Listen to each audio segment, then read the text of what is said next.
Hi hello నమస్తే. మీరు చూస్తున్నారు సువర్ణ మీడియా. నా పేరు ఉదయ్.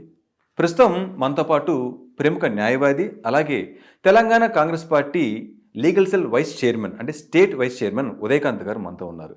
సో ఇప్పుడు మనం మాట్లాడుకోబోతున్న అంశం ఏంటి అంటే ఒక సంచలనాల మీద సంచలనం. ఎన్నడూ లేని విధంగా ఏపీ అండ్ అలాగే తెలంగాణలో కూడా ఆ, రాజకీయాలు ఒక రసవత్తరంగా మారిపోయి. అదేంటి అంటే మనం ఇప్పుడు మాట్లాడుకోబోయే తాజా లేటెస్ట్ సంచలనం ఏంటి అంటే వైఎస్ షర్మిల గారి అంశం. సో జగనన్న వదిలిన బాణం అంటూ జగన్ గారు ఇబ్బందుల్లో ఉన్నప్పుడు, జగన్ గారు జైల్లో ఉన్నప్పుడు ఏపీలో దాదాపు 3,000 కిలోమీటర్లు తన పాదయాత్ర చేసి వైసీపీ పార్టీ అధికారం రావడానికి తన వంతు పాత్ర పోషించడం జరిగింది. ఆ తర్వాత అనేక కారణాల వల్ల తన వైసీపీ పార్టీలో ఎటువంటి పొజిషన్ కానీ స్థానం కానీ లభించక కాసేపు ఇంటికే పరిమితమైంది. ఆ తర్వాత అనూహ్యంగా తెలంగాణలో తను కొత్త పార్టీ అంటే వైఎస్ఆర్ టీపీ అంటూ స్టార్ట్ చేసి నేను తెలంగాణ బిడ్డని ఇక్కడ గాలే పీల్చాను, నా బిడ్డలు ఇక్కడే కన్నాను, బరాబర్ కేసీఆర్తో కొట్లాడతాను, నేను మీకోసం ఉన్నాను, మీకోసం మీ మీ సమస్యలకు వింటాను అంటూ ఒక ఎమోషనల్గా పార్టీని స్టార్ట్ చేశారు. మళ్ళీ ఆ తర్వాత ఏమైందో తెలియదు, తన జెండాని ఎత్తేసి పార్టీని మూసేసి ఇప్పుడు ఏపీలో కాంగ్రెస్ పార్టీలో తన పార్టీని విలీనం చేయడం జరిగింది. ఇదంతా కూడా సంచలనాలు నమోదవుతూనే ఉన్నాయి. సో దీని మీద మరింతగా విశ్లేషించడానికి కావచ్చు, సమాచారం అందించడం కావచ్చు, ఉదయకాంత్ గారు మనతో ఉన్నారు. వారితో మాట్లాడి పూర్తి సమాచారం తెలుసుకునే ప్రయత్నం చేద్దాం. నమస్తే ఉదయకాంత్ గారు. నమస్కారం. Welcome to Suvarna media. Thank you sir, నిజంగా వైఎస్ షర్మిల అనగానే ఇప్పుడు లేటెస్ట్ హాట్ న్యూస్ కావచ్చు, ఆమె సంచలనానికి మారుపేరుగా నిలిచిపోతున్నారు. అసలు ఈ తెలంగాణ బిడ్డని, తెలంగాణలో ఈ గడ్డ మీద పుట్టాను, ఈ గడ్డ నాది, ఇక్కడే నేను నా బిడ్డల్ని కన్నాను, అసలు కేసీఆర్తోనే ఫైట్ చేస్తాను, నేను మీకోసం కొట్లాడుతాను బరాబర్గా అంత ఎమోషనల్గా ఇక్కడ జనాల్ని కాస్త ఉద్వేగభరితంగా చేసి ఇప్పుడు ఆల్ ఆఫ్ సడన్గా పార్టీని క్లోజ్ చేసి జెండా ఎత్తేసి కాంగ్రెస్ పార్టీ విలీనం చేయడం వెనుక దీన్నంతా మీరు ఎలా చూస్తారు సార్? ఉదయ్, ఒక విషయం మీరన్న మాటలలో తను చెప్పిన దాంట్లో ఏది మాత్రం కూడా అబద్ధం లేదు. తెలంగాణ బిడ్డనన్నారు, తెలంగాణ కోడలన్నారు, తెలంగాణ రాష్ట్రంలో తను పిల్లలకి అన్నారు, తెలంగాణ రాష్ట్రంలో చదువుకున్నా అన్నారు, తెలంగాణ రాష్ట్రంలో ఉన్నా అన్నారు. అందులో ఏమాత్రం అబద్ధాలు లేవు. అవన్నీ కూడా ముమ్మాటికి నిజమే. తెలంగాణ రాష్ట్రంలో కాంగ్రెస్ వైఎస్ఆర్ తెలంగాణ కాంగ్రెస్ అని చెప్పి పెట్టడం మనకు తెలిసింది. కాంగ్రెస్ వైఎస్ఆర్ టీపీ పెట్టిన తర్వాత కూడా షర్మిల గారు మీరు అన్నట్లుగా జగన్మోహన్ రెడ్డి విజయం గురించి ఎంతైతే పాదయాత్ర చేసినారో తను కూడా తెలంగాణ రాష్ట్రంలో ప్రభుత్వం ఏర్పాటు చేస్తానంత విధంగా తెలంగాణ రాష్ట్రం అంతా కూడా పర్యటించడం మనం అందరం చూస్తున్నాం. అందులో భాగంగా తన మాటల్లో అప్పుడు కూడా తన అన్న ఒకటేంటంటే అధికార పార్టీలో ఉన్న ఈ కేసీఆర్ యొక్క హంకపూరిత పాలనకు చలమగీతం పాడాలి, ఖచ్చితంగా కేసీఆర్ను గద్దెదించాలి, తెలంగాణ బిడ్డలకు న్యాయం జరగాలి, ఏవైతే తప్పుడు వాగ్దానాలతో అబద్ధపు మాటలతో ఎంతోమంది విద్యార్థుల యువకుల బలిదానాలతో తెలంగాణ రాష్ట్రం ఏర్పడింది. కానీ తెలంగాణ రాష్ట్రం ఏర్పడిన తర్వాత అధికారంలోకి వచ్చిన ఈ కేసీఆర్ తన మట్టుకు తన కుటుంబం మట్టుకే పరిమితమైనాడు, కానీ ప్రజలకు ఒక సంక్షేమాన్ని కానీ ప్రజా ఒక శ్రేయస్సును కూడా ఏ రోజు ఆలోచించలేదు. కాబట్టి ఇందులో కేసీఆర్ను గద్దెదించాలే, మార్పు రావాలనేసి అనుకున్నారు. ఆ లక్ష్యంతో తను తెలంగాణ రాష్ట్రంలో పర్యటించడం జరిగింది. తెలంగాణ రాష్ట్రంలో ప్రభుత్వాన్ని కూల్చాలనే ఒక లక్ష్యంతో తను ముందుకెళ్లారు. కానీ తర్వాత ఎప్పుడైతే కాంగ్రెస్ పార్టీ అంటే కర్ణాటక రాష్ట్రంలో మనం గమనించున్నాము, ఒక వేవ్ వచ్చేసి కాంగ్రెస్ పార్టీ గెలిచింది.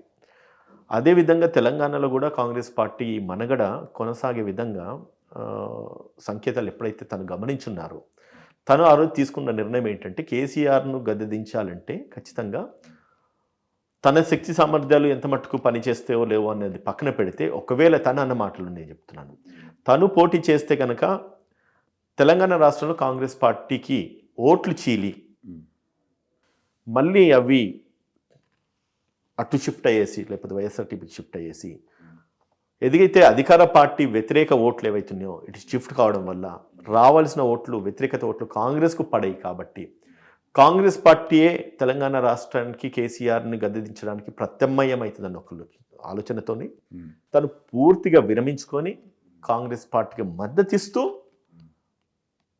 తను పోటీ చేయలేదు. దానికి మనం కొన్ని విషయాలు ఆలోచించాలి. కొన్ని కాన్స్టిట్యుయెన్సీస్లలో ఉదయ్ నేను చెప్తున్నాను, మార్జినల్గా కూడా కొన్ని కాన్స్టిట్యూన్సీస్ గెలవడం జరిగింది. తను ఎక్కడైతే ఖమ్మం నుంచి పోటీ చేస్తా అనుకున్నప్పుడు ఖమ్మం నుంచి పోటీ చేయకుండా తన పోటీని విరమించుకున్నారు. ఖమ్మం అయితేనేమి, నల్గొండ అయితేనేమి కొన్ని ప్రాంతాలలో మార్జినల్ విక్టరీ కాంగ్రెస్ పార్టీ ఎమ్మెల్యేలు గెలవడం జరిగింది.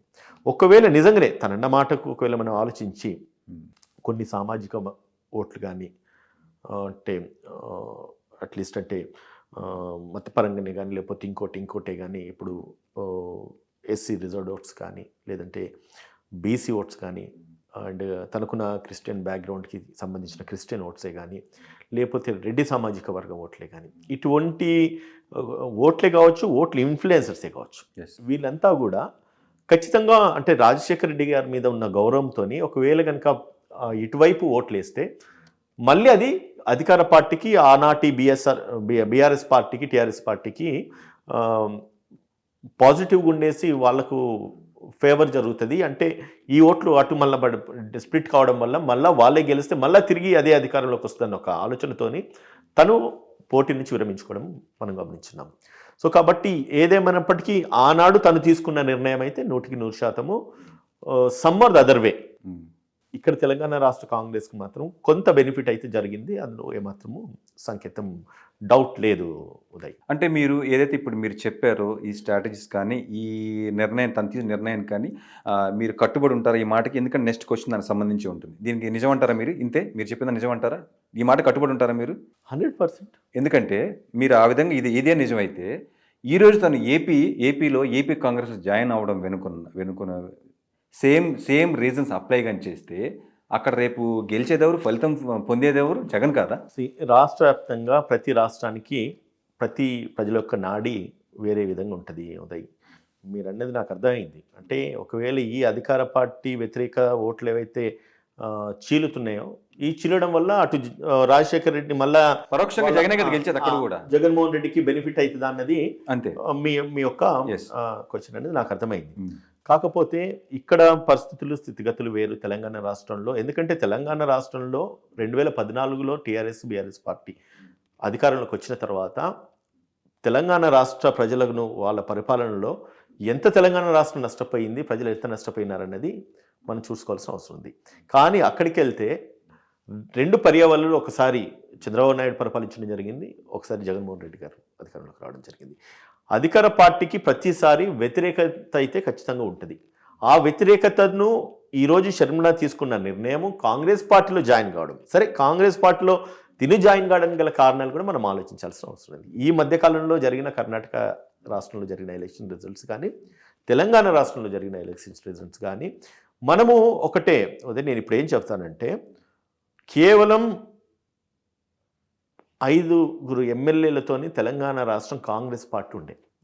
సుమారుగా 19 మంది గెలిస్తే 12 మంది ఎమ్మెల్యేలను కేసీఆర్ తీసుకెళ్ళిపోవడం జరిగింది, మనందరికి తెలిసిందే. ఆ మిగిలిన 5 నుంచి 6-7 ఎమ్మెల్యేస్ ఎవరైతున్నారో ఆ కాంగ్రెస్ పార్టీకున్న ఆ మాత్రం ఎమ్మెల్యేస్ అంతా కూడా ఈరోజు 65 మందికి వెళ్ళడం అనేది ఇది శుభసూచకమే అండ్ ఇది ఒక అద్భుతం కూడా. అదే మనగడ రేపు ఆంధ్రప్రదేశ్లో కూడా కొనసాగే అవకాశాలు ఉన్నాయని మనం ఎందుకు అనుకోవద్దు, అది కూడా ఒకసారి ఆ కొన నుంచి కూడా ఆలోచించాల్సిన అవసరం ఉంది. ఒకటేంటి, వైఎస్ రాజశేఖర రెడ్డి గారి అభిమానులేనే కానీ ఆంధ్రప్రదేశ్లో ఈరోజు అధికార పార్టీ మీద ఉన్న వ్యతిరేకతతో ఉన్న కొందరు నాయకులే కానీ లేకపోతే చంద్రబాబు నాయుడు గారి మీద ఉన్న వ్యతిరేకతతో ఉన్న నాయకులే కానీ మార్పులు ఇప్పటి నుంచి కూడా మనం చూడాల్సిన అవసరం ఉంటుంది. అది ఖచ్చితంగా మనం చూడబోతున్నాము. తద్వారా కాంగ్రెస్ పార్టీ మనగడ ఏదైతే ఆంధ్రప్రదేశ్లో మనం కోల్పోయినామో షర్మిల గారు రాకటితోని మళ్ళీ కూడా పెరుగుతుందని మాత్రము అనుకోవడానికి ఏమాత్రం సంకేతం లేదు నా దృష్టిలో. లేదు, అలాంటప్పుడు కాంగ్రెస్ పార్టీ తెలంగాణ కాంగ్రెస్ పార్టీలోనే షర్మిల గారిని చేర్చుకోవచ్చు, ఎందుకు చేర్చుకోలేదు? ఒకటి ఏదన్నా నిర్ణయం తీసుకునే వాళ్ళు ఎప్పుడే కానీ వాళ్ళు గేమ్ చేంజర్స్ కింద కావచ్చు, లేదంటే కనుక అధికారాన్ని ఖచ్చితంగా తను మాట్లాడినప్పుడు కూడా మనం కొన్ని విషయాలు గమనించి ఖచ్చితంగా నేను సీఎం అయితే తెలంగాణ రాష్ట్రంలో ఉంది తనకంటూ ఒక డిజైర్ ఉంది. ఎందుకంటే తను end of the day she is daughter of YS Rajasekhara Reddy.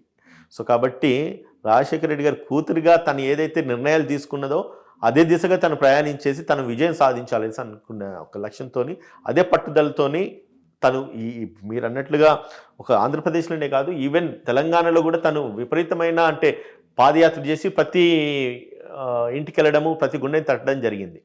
So ఆ లక్ష్యంతోనే సంకల్పంతో ఉంది కాబట్టి రేపు అంటే కాంగ్రెస్ పార్టీ సపోర్ట్తోని రేపు కాంగ్రెస్ పార్టీని అధికారంలోకి ఆంధ్రప్రదేశ్లో తీసుకురాదనేసి మనం అనుకోవడానికి లేదు కదా, అనుకోపోవడానికి లేదు కదా. అదే లేదు ఉదయకాంత్ గారు, కొందరు విశ్లేషకులు కావచ్చు, కొందరు మేధావులు కావచ్చు, షర్మిల గారు తీసుకున్న ఒక స్వార్థపూరితమైన నిర్ణయమే ఈరోజు తను ఆంధ్రాలో కాంగ్రెస్ పార్టీ చేరడం అంటే. ఎందుకంటే ఇదే షర్మిల గారు గతంలో ఒక ప్రెస్ మీట్లో కాంగ్రెస్ పార్టీ రాజశేఖర రెడ్డి గారికి వెన్నుపోటు పొడిచింది అని చెప్పడం జరిగింది. నేను ఒక విషయం క్లియర్ చేస్తా ఉదయ్, ఇదే స్టేట్మెంట్ నిన్న ఢిల్లీలో మాట్లాడుతున్నప్పుడు కూడా తను క్లియర్గా తను ఎక్స్ప్లెయిన్ చేస్తున్నారు.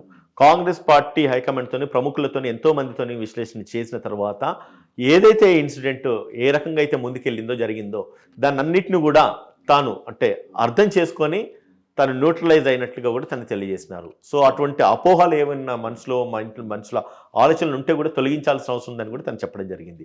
సో కాబట్టి తనకు ఏదైతే తన మైండ్లో ఉన్న థాట్స్ అన్ని ఉన్నాయో అవన్నీ కూడా తొలగించడమే కాకుండా ప్రజలకు కూడా తను ఒక మెసేజ్ అయితే ఇచ్చినారు కాబట్టి సో మనం కూడా అదే దిశగా ఆలోచించాల్సిన అవసరం ఉంటుంది. No sir, being a Congress party లీడర్గా మీరు ఈరోజు షర్మిల గారిని వెనకేసుకొస్తుండొచ్చు, కానీ ఒక సగటు పౌరుడు మనసులో మాత్రం ఒక ఆలోచన అవుతుంది. అదేంటంటే ఈరోజు ఏదైతే తెలంగాణలో ఆంధ్ర మూలాలు ఉన్న ఏ పార్టీ కూడా సర్వైవ్ అవ్వట్లేదు. దీనికి ఆధారాలు కూడా నేను చెప్తాను. గతంలో ప్రజారాజ్యం పార్టీ చిరంజీవి గారు 18 సీట్లు గెలుచుకున్నారు. అదే ఎక్కువ భాగం ఆంధ్రాలో గెలుచుకున్నారు, తెలంగాణ తక్కువ. అలాగే వైసీపీ 1-2 సీట్లే గెలుచుకున్న ఒక ఎంపీ సీటు. ఆ తర్వాత టీడీపీ ఎంతో చరిత్ర కలిగిన టీడీపీ కూడా మనం అంటే తెలంగాణ ఆంధ్ర విడిపోయాక అది కూడా మనుగోడు సాధించలేక టీడీపీ ఆంధ్రాకి పరిమితమైంది. అంటే పూర్తిగా ఇక్కడ మనకు అర్థమైన విషయం ఏంట్రా అంటే ఆంధ్ర మూలాలు, ఆంధ్రతో సంబంధం ఉన్న ఏ పార్టీని కూడా తెలంగాణ ప్రజలు యాక్సెప్ట్ చేసే పరిస్థితులు ఇప్పుడు లేదు. అంటే ఇంకా కంప్లీట్ అవ్వలేదు. ఈ సత్యాన్ని తెలుసుకున్నాయి కాబట్టే చంద్రబాబు గారు తన పార్టీని ఆంధ్రాకి పరిమితం చేశారు. వైసీపీ కూడా ఇక్కడ నిల్చోవడానికి ఏం సాహసం చేయట్లేదు. ఈ విషయాన్ని తెలుసుకోలేక తప్పుగా అంచనా వేసింది కాబట్టి షర్మిల గారు కాంగ్రెస్ అంటే ఇక్కడ తెలంగాణలో తన కాంగ్రెస్ పార్టీ కొత్త పార్టీని స్టార్ట్ చేయడం జరిగింది. కానీ నిదానంగా తనకు అర్థమయ్యి ఇక్కడ ఉంటే మనకు మనుగడ ఉండదు, మన పార్టీకి ఉండదు, మనం ఎక్కడ కూడా గెలవలేము అనే విషయం అర్థమయ్యాకే తను మళ్ళీ కాంగ్రెస్ పార్టీ తెలంగాణలో అంటే తెలంగాణ కాంగ్రెస్ పార్టీలో జాయిన్ అవ్వడానికి ప్రయత్నిస్తే రేవంత్ రెడ్డి గారు పూర్తిగా అగనెస్ట్గా ఉన్నారు, వ్యతిరేకత చూపించారు, ఆమెను చేర్చుకోవడం ఇష్టం లేదన్న సంకేతాలు తనకు అందిన తర్వాతే మళ్ళీ కాస్త కామైపోవడం, ఇప్పుడు అనుకోకుండా అధిష్టానం నుంచి ఆదేశాలు రావడం, తను వెళ్ళి ఏపీలో జాయిన్ అయిపోవడం జరిగింది. కాదంటారా మీరు దీన్ని? మీరు అడిగిన ప్రశ్నకు ఒకటే సమాధానం నేను చెప్తాను. తెలంగాణ రాష్ట్రం ఏర్పడింది తెలంగాణ రాష్ట్ర ప్రజల గురించి, తెలంగాణ రాష్ట్ర ప్రజానికం గురించి. తెలంగాణ రాష్ట్రము ఆంధ్రుల పాలనలో ఎంతైతే నష్టపోయిందన్నది మనము ఇది కేవలం 20 ఏళ్ళది కాదు, 60 ఏళ్ళ స్వప్నం తెలంగాణ రాష్ట్రం అది. మన పుట్టక ముందు నుంచి ఉన్న ఒక స్వప్నం. తెలంగాణ ఏ విధంగా అయితే ఆంధ్రుల పాలనలో వెనుకబడిపోయిందో దాని నుంచి విముక్తి కావాలని చెప్పేసి తెలంగాణ ప్రజలు కొట్లాడి తెచ్చుకున్న తర్వాత ఈ తెలంగాణ రాష్ట్రం ఏర్పడింది. మీరు అన్నట్లుగా ఖచ్చితంగా తెలంగాణ రాష్ట్రంలో మరొక్కరి మనగడ 100% ఉండదు. ఎందుకంటే తెలంగాణ రాష్ట్రం అనేది ఒక ఎమోషన్ అది. సో ఆ ఎమోషన్ని ఈరోజు తెలంగాణ రాష్ట్రాన్ని డ్రైవ్ చేసిన అంటే ఉద్యమాన్ని డ్రైవ్ చేసిన ఆ ఎమోషన్ ఈరోజు తెలంగాణ రాష్ట్రాన్ని తెచ్చుకున్నాం, సాధించుకున్నాం, తెలంగాణ రాష్ట్రాన్ని నిలబెట్టుకున్నాం. సరే ఎవరి పోరాటంతో వచ్చింది, ఎవరి వల్ల వచ్చింది అనేది పక్కన పెడితే ఎండ్ ఆఫ్ ది డే ఆంధ్రుల పాలన నుంచి అయితే తెలంగాణ రాష్ట్రం ఒక విముక్తిని అయితే పొందింది. తర్వాత మరొకసారి ఆంధ్రుల పాలన కావాలని మాత్రం ఏ ఒక్కరు కూడా అనుకోరు. ఇది ప్రజాక్షేత్రంలో ప్రజలు ఇచ్చే తీర్పు. ఇది ప్రజలకు ఎట్లా అయితే అనుకూలంగా ఉంటుందో అదే నిర్ణయం తీసుకొని అదే విధంగా ముందుకు వెళ్ళాల్సిన అవసరం రాష్ట్ర నాయకుల మీద ఉంటుంది. సో కాబట్టి కారణాలు ఏమైనప్పటికీ, పార్టీలు ఏమైనప్పటికీ, ఎన్నెన్ని పార్టీలు వచ్చినా కూడా తెలంగాణ బిడ్డల ఎమోషన్ను మాత్రము ఓవర్లాప్ చేసేంత శక్తి అయితే ఎవరికి ఉండదన్నది నా ఒక స్ట్రైట్ ఆన్సర్. నేను ఇంకోటి కూడా యాడింగ్ చేయగలను. ఏదైతే ఇప్పుడు మన ముఖ్యమంత్రి అంటే తెలంగాణ ముఖ్యమంత్రి ఉన్నారో మీ నాయకుడు రేవంత్ రెడ్డి గారు, తను కూడా టీడీపీ పార్టీలో ఒక క్రియాశీలక ఒక ఎమ్మెల్యే కావచ్చు అంటే కార్యకర్త, ఒక మంచి కార్యకర్త. సో ఆ రోజు కూడా ఆయన టీడీపీ తెలంగాణలో ఇక మనుగడ లేదు వేరే పార్టీలకి అనుకున్న తర్వాతే స్వచ్ఛందంగా ఆయన ఇద్దరు మాట్లాడుకొని తన పార్టీ నుంచి ఆయన రిజైన్ చేసి కాంగ్రెస్ పార్టీలో చేరడం జరిగింది. అది కూడా చంద్రబాబు గారి సలహా మేరకని కూడా అప్పట్లో మనకు అందిన సమాచారం. సో ఇక్కడే అర్థమవుతుంది మనకి. సో ఆంధ్ర మూలాలున్న ఏ పార్టీ కూడా ఇక మనుగడ సాధించలేదు. తప్పేముంది అందులో ఉదయ్? ఇప్పుడు దాంట్లో తెలంగాణలో ఇప్పుడు తెలుగుదేశం అనేది లేదు. తెలుగుదేశం అన్నది తెలుగు రాష్ట్రానికే పరిమితం అయిపోయింది. ఈరోజు ఆంధ్రప్రదేశ్కి మాత్రమే పరిమితమైంది. పరిమితమైన తర్వాత సామరస్యంగానే రేవంత్ రెడ్డి గారు మాట్లాడేసి పార్టీ మారాలని నిర్ణయం తీసుకున్నారు. నిర్ణయం తీసుకున్న తర్వాతనే విత్ ద కన్సర్న్ ఆఫ్ అప్పటి తెలుగుదేశం అధినేత ఎవరైతే చంద్రబాబు నాయుడు గారు ఉన్నారో వాళ్ళకి చెప్పేసి మర్యాదపూర్వకంగానే అన్ని బయటకు రావడం జరిగింది. తెలంగాణ ఏర్పడింది, ఇదివరకు నేను చెప్పినట్టుగా తెలంగాణ ఏర్పడింది తెలంగాణ రాష్ట్ర ప్రజల గురించే, తెలంగాణ రాష్ట్ర సంక్షేమం గురించే. అటువంటిది ఈయనకు అంటే రేవంత్ రెడ్డి గారు మారాల్సి వచ్చింది ఎందుకు? మళ్ళీ కూడా ఈ యొక్క కేసీఆర్ పాలన నుంచి విముక్తి పొందాలంటే ఆయన ఆ రోజు పోయేవాళ్ళు ఇక్కడ మారాలనుకుంటే కనుక ఖచ్చితంగా అధికార పార్టీలకే పోయేవారు. కానీ ఆ రోజు కేసీఆర్ మనగడ కూడా ఆ రోజు మనం గమనించున్నాము. ఆయన ఏ రకంగా అయితే వ్యతిరేకంగా, ప్రజా వ్యతిరేకంగా ఏవైతే వాగ్దానాలు చేసి వచ్చినారో వాగ్దానాలు అన్నింటిని నీరు గార్చేసి తన స్వార్థం గురించి, తన కుటుంబం గురించే తను పోరాటం చేస్తున్నారు. కాబట్టి దానికి అడిషనల్ ప్రత్యామ్నాయము కాంగ్రెస్ పార్టీకి రేవంత్ రెడ్డి గారు వస్తే ఖచ్చితంగా బలం చేకూరుతుందని ఒక లక్ష్యంతోనే తను కాంగ్రెస్ పార్టీకి రావడం జరిగింది. నేను మళ్ళీ చెప్తున్నాను, ఆంధ్ర నుంచి ఎప్పుడైతే సపరేట్ అయిందో ఆంధ్ర వల్ల పాలన కానీ తెలంగాణ రాష్ట్ర ప్రజలు ఎవరు కూడా యాక్సెప్ట్ చేయలేదు కూడా, చేయబోరు కూడా. ఓకే, సో ఆ విధంగా చూసుకుంటే ఈరోజు మన వైఎస్ అంటే మీరు ఏ విధంగా, నాకు ఒకటి అర్థం కావడతాను, వైఎస్ షర్మిల గారు ఏ విధంగా మీ పార్టీకి ఇప్పుడు తన బలం అని మీరు అనుకుంటున్నారు? ఉదయ్, నేను ఒకటి చెప్తాను ఏంటంటే, నేను మా పార్టీ అంటున్నారు. ఇది మా పార్టీ కాదు, మనందరి పార్టీ. అండ్ ఇది ఒక ప్రాంతీయ పార్టీ కూడా కాదు, ఇది జాతీయ పార్టీలో ఇది మా పార్టీ నా పార్టీ అనుకోవడానికి అది లేదు. తను జాయిన్ అయింది రాహుల్ గాంధీ, మల్లికార్జున ఖర్గే గారి సమక్షంలో, కేసీ వేణుగోపాల్ గారు ఉన్నారు, వారందరి సమక్షంలో జాయిన్ అయినారు. సో కాబట్టి కేవలం తెలంగాణను వ్యతిరేకించో లేకపోతే తెలంగాణ వైఎస్ఆర్ టీపీని అక్కడికి వెళ్ళి మర్జ్ చేయడము అన్నది అంతా కూడా మనము ఒక రకంగా ఆలోచిస్తే ఎండ్ ఆఫ్ ద డే తను జాయిన్ అయింది ఒక నేషనల్ పార్టీలో అండ్ మోస్ట్ సెక్యులర్ పార్టీలో. ఏ పార్టీలో అయితే ప్రజలకు సరైన పరిపాలన అందుతుంది, ఏ పార్టీలో అయితే ఒక సెక్యులరిజం ఉంటుందో, ఏ పార్టీలో అయితే అన్ని వర్గాలకు న్యాయం చేకూర్చగలుగుతామనే ఒక నాయకత్వ లక్షణం ఉన్నది కాబట్టి తను కాంగ్రెస్ పార్టీలో జాయిన్ కావడం జరిగింది. సో ఇది కాంగ్రెస్ పార్టీ ఒక రీజనల్ పార్టీ కాదు, ఇది it's a national party and it's senior most party. 137 సంవత్సరాల చరిత్ర ఉన్న పార్టీ. సో కాబట్టి షర్మిల ఒక్కరు కాదు, ఇది ఒక వ్యవస్థ, ఒక సమూహం అన్నది. సో కాబట్టి దాన్ని ఒకటే కోణం నుంచి, ఒక రాష్ట్రం నుంచి మనం సరే ఈ రాష్ట్రంలో తన నాయకురాలుగా ఉండి తన పార్టీ ఎస్టాబ్లిష్ చేసి ఇదే పార్టీని పై ఢిల్లీలో కాంగ్రెస్ను మర్జ్ చేయడము మనం ఈ కోణం నుంచి ఆలోచించుతున్నాం. కానీ రేపు రానున్న రోజులలో మనం ఒక విషయాన్ని మనం గుర్తు చేసుకోవాల్సిన అవసరం ఉన్నది. 2004-2019 ఎన్నికలలో ఆంధ్రప్రదేశ్ ఇప్పుడు తెలంగాణ అంటాము కానీ అప్పుడు ఆంధ్రప్రదేశ్లో మెజారిటీ ఆఫ్ సీట్లు నాకు తెలిసి 25-16 అంటే అలయన్స్లో కూడా అప్పుడు పోటీ సిపిఐ, సిపిఎం, తెలుగుదేశం కాదు, సిపిఐ, సిపిఎంతో మిగతా పార్టీలతో అలయన్స్లో పోటీ చేసినప్పుడు కూడా మెజారిటీ ఆఫ్ ఎమ్మెల్యేస్ ఆంధ్రప్రదేశ్ నుంచి కూడా డాక్టర్ వైఎస్ రాజశేఖర రెడ్డి గారు కేంద్రానికి ఇవ్వడం జరిగింది. అప్పుడు యూపీఏ ప్రభుత్వం ఏర్పడింది. సో ఈ అన్నింటిని దృష్టిలో పెట్టుకుంటే రేపు ఈరోజు షర్మిల గారు తీసుకున్న నిర్ణయం కేవలం ఒక ఆంధ్రప్రదేశ్కి ఎఫెక్ట్ అయ్యేది కాదు. ఇది మనకి ఎట్లయితే కర్ణాటకలో రిజల్ట్ ఎఫెక్ట్ తెలంగాణకు వచ్చిందో తెలంగాణ ఎఫెక్ట్ ఆంధ్రప్రదేశ్కి వస్తుంది కాదని నేను. కాకపోతే ఈ యొక్క రిజల్ట్ యొక్క ఖచ్చితంగా ఇంపాక్ట్ రేపు కేంద్రంలో కూడా ఉంటుంది. మోడీకి వ్యతిరేకంగా ఈరోజు మనం ఖచ్చితంగా పోరాటాల్సిన అవసరం ఉన్నది. మోడీకి ప్రత్యామ్నాయం ఖచ్చితంగా ఇది కాంగ్రెస్ పార్టీయే. ఈరోజు ఇండియా కూటమి ఏర్పడింది. సో అందరు కలిసేసి కేంద్రంలో నరేంద్ర మోడీని దించాల్సిన ఒక ఇది కూడా ఒక లక్ష్యం కూడా మా అందరికి కూడా ఉంది కాంగ్రెస్ పార్టీ నుంచి.